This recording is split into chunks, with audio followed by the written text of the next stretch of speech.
Hello, today we will guide you through how to import contacts from VCF file to a Gmail account. To get started, open Gmail and make sure you are on your inbox screen. Beginning from the inbox is helpful because it gives you easy access to the side panel where Google places several quick tools, including contacts. If you are already signed in, you should be ready to continue right away. Next, look over to the panel on the right side of the screen and find the People icon.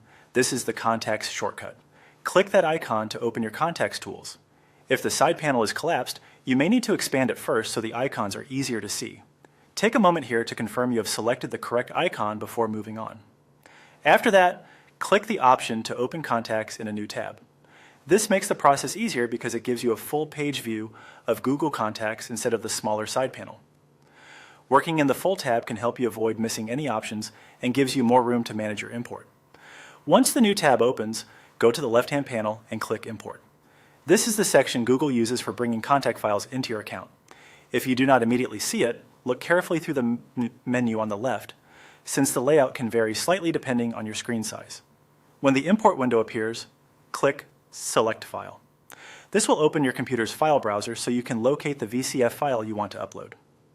A VCF file, sometimes called a vCard file, is a common format used to store contact information such as names, phone numbers, email addresses, and other details.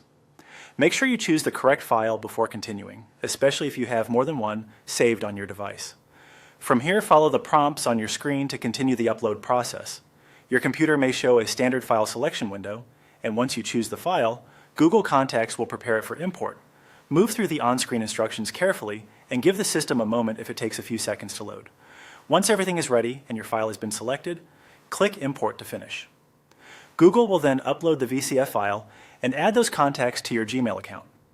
After the import is complete, it is a good idea to quickly review your contacts list to make sure everything came through correctly. And that's it. You have successfully imported contacts from a VCF file into your Gmail account.